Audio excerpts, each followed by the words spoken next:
Welcome to another cognition video.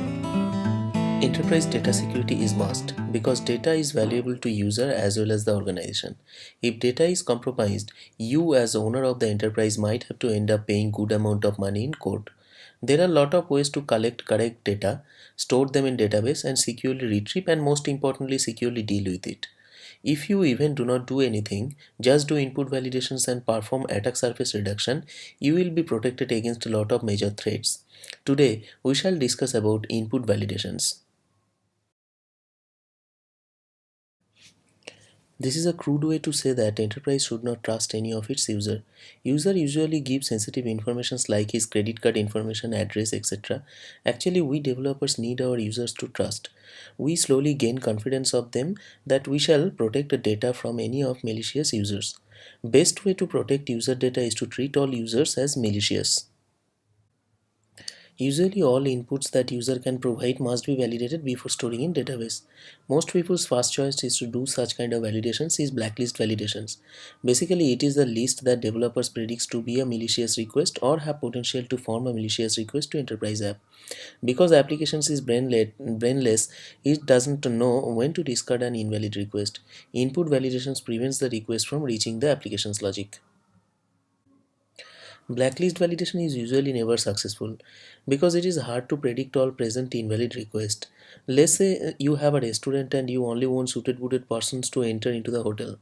You put a notice board outside of your hotel saying that people with a barefoot or sandal, casual shirts, jeans, casual trousers are not allowed inside. One fine morning, you might see a person in your restaurant who didn't even wear anything. Predicting invalid request is most almost impossible and moreover it changes over time. Another problem with blacklist is that there can be multiple encoding types of a character.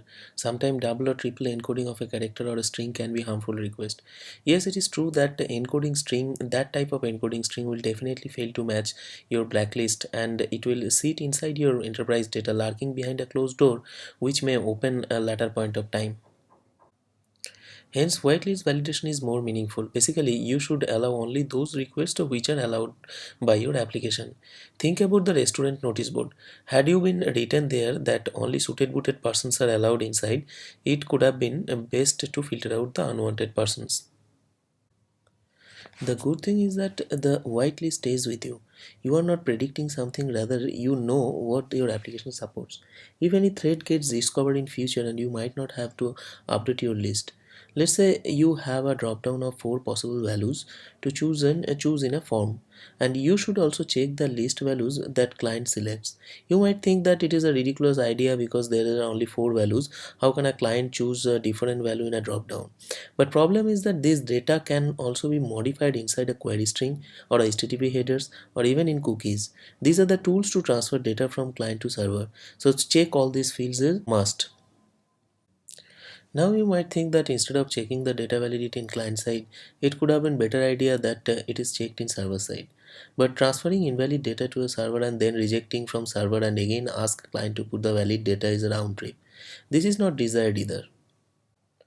In this context, I will tell you that regex is a good tool to check form fields, like say valid email addresses. It is recommended that you use standard online agents like regexbuddy to form your regex. Regex is quite hard to write and often error prone. Let's believe the tool that has already done a lot of work on it. Coming to the point where we left saying round trip is not desired. Actually, we need both validations, client side and server side. Server side validations is usually for database. Let's say you transfer data in HTTPS connection, hence you trust the data you received from client. But while reading the data from database to check the correct record of the client, you may end up putting your applications vulnerable.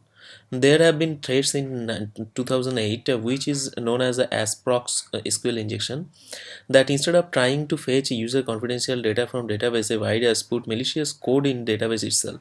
The owner enterprise trusted its own database and thought it was very clean and didn't check while reading it, and thus the problem started then. Now comes a question, where should the validation logic stay in server? Should it stay before updating the database or while reading from the database? Actually this is great debate, but if you can afford performance hit you can validate in both places or whatever you think best in your context. Performance should not measure early, and also nowadays computers are so fast somehow performance will not get compromised I feel. With this, I will complete today. If you think people's valuable things should not be stolen through the tunnel, try to implement good validation logic upfront. Thank you.